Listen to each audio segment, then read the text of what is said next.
Just shoot out with Where's the shoot out with? I need another bar.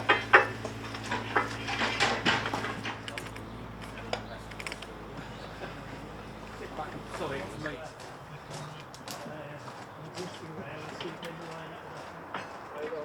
I didn't realise that. I don't. It was good.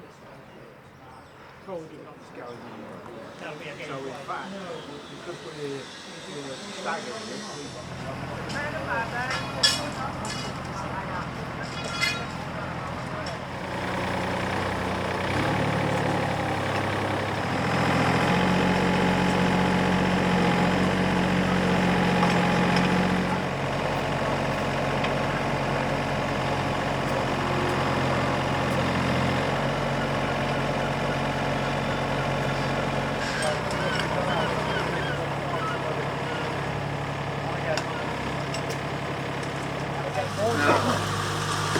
also the gaps yeah.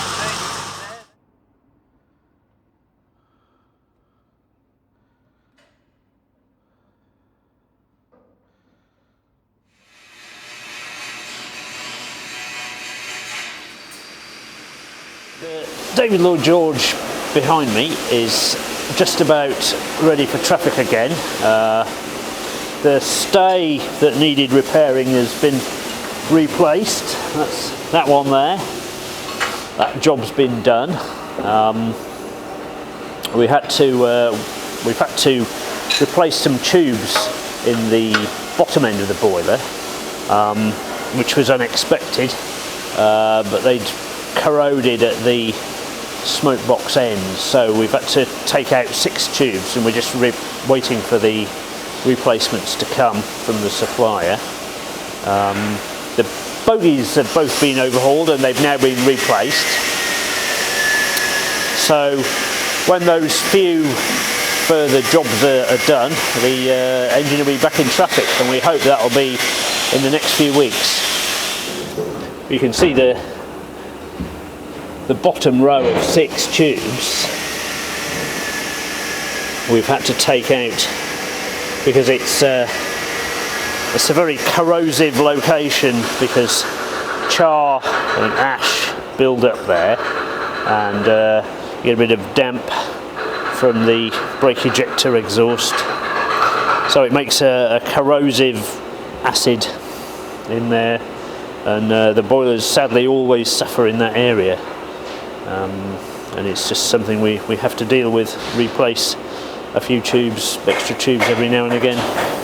So this is the frame that carries the ash pans for the David Lloyd George. You can see there's 2 ash pans go there, and the ash pans get slightly damaged over time. They distort slightly and corrode slightly, so this has had a few repairs, and similarly the ash pans are having some repair, and the whole lot will be mounted back under the boiler. It's easy enough to remove this whilst the loco's together, which is an advantage of an articulated loco, where you can get at all of this stuff without having the mechanical parts in the way.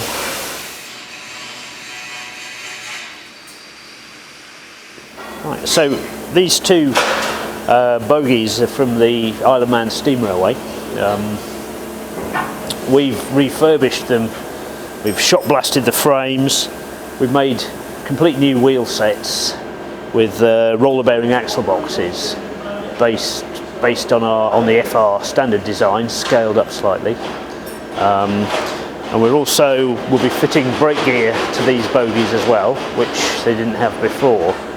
So they'll be pretty well good as new bogies for the Isle of Man Steam Railway. We've done several sets of these over the past few years, and hopefully we'll be doing some more as well in the future, because they've still got more to do. We're building 3 new carriages for the Ravenglass and Esquire Railway in Cumbria. We've got the first underframe here, and we've also got bogie frames here for all three carriages. This first vehicle is going to be a Pullman observation car. Down the far end you'll see it's got a nice curvy end. Yeah, the design is slightly reminiscent of our Pullman observation carriages, but obviously a complete new cab for Garrett number 130. We've got a kit of parts here. They've all been laser cut from steel plate by a supplier outside, and these curves for the cab roof have been done by the supplier. And we've just clamped together a couple of the plates to check the fit here, but we'll be completely assembling this cab here at Boston Lodge before taking it up to Dinas to finish off on the loco frame itself. So this curb has been done on a press brake by the supplier, Richard Sheet Metal in Colne, and it's a lovely job they do, and the plates are come very accurately cut with all the holes cut. But of course, to do this, one of the things we have to do is take the original drawings and redraw it in CAD form and email it to them, so that they've got a digital file to work from to cut this stuff. But it makes fabrication of this sort of thing much easier, because all the difficult cutting and drilling has been done effectively ready for us. So we've just got to weld it together. Sounds easy, but it's a huge reduction in the amount of work that we have to do. So we were just saying the finish and fit of the laser cut components is far superior to what you can do by hand, and the time is a fraction of what we would have to do if it was done by hand. So this is the arrangement of the cradle frame for the new James Spooner loco. And we've got all the parts here now to make this, and these stretchers which carry the boiler and also the bogies pivot underneath them, both of those are now in construction. Here's one of the stretchers, and the other one's over there. Pattern is for the cast iron pivot plate that sits in here, and the bogie will turn under this plate. Let's say this is just the wooden pattern, but the finished item will be made in cast iron. We were just checking this pattern against the fabricated stretcher. That's why that's down here. These longer parts, these are form the mid sides of the cradle frame. So these run alongside the fireboxes of the loco. Here we've got the Earl of Merioneth, which, as you may know, it's coming to the end of its current boiler certificate, and the loco needs a lot of work for it to run again. The boiler needs very heavy repairs, the tanks need repair or probably replacement, and given the amount of work that it needs, it's one of the reasons why we decided to build the new loco, the James Spooner. But what we're going to do with the Earl is we're not going to scrap it or rebuild it at the moment. We're going to store it carefully, not removing any parts. Apart from the power bogies, which we will need for the new engine to run on. But the Earl of Merioneth will sit on the previously withdrawn pair of power bogies we've got in storage at Minforth Yard. And those are bogies that it used to run on. So we'll have a complete locomotive put to one side, and who knows, maybe in the future it'll be restored to traffic or become a museum exhibit. Who knows? But anyway, it will be saved for the future.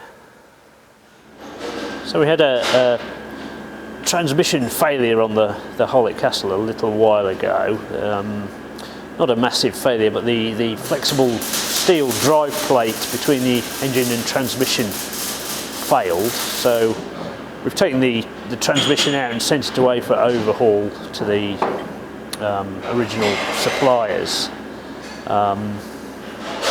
And whilst it's away, we're taking the opportunity to fit it with a power takeoff that will eventually drive a vacuum brake exhauster. The intention being that we want to fit the loco with vacuum braking, and as we're moving to vacuum fitting all the wagons that the Permanent Way Department use regularly for their works trains, which will make life easier and safer.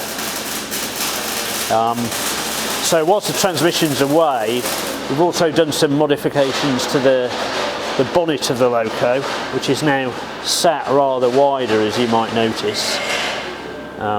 We've inserted some metal at the front, and this is to make extra room under the bonnet of the loco for the vacuum brake gear that we'll need to fit. So you can see where we've added extra metal to widen the bonnet to make that extra space that we need. Yeah. So this is the underframe and body frame that we've finished now for the next Welsh Highland Pullman observation car. It's broadly the same dimensions of the Glaslyn carriage, but we've adjusted the design in the light of experience and building the observation cars, new observation cars for the Festiniog 150 and 152, and so we hope we've improved the design, and I say all the mechanical work is now finished, and this is just waiting to go into the carriage works to have the woodwork and fitting out and so on.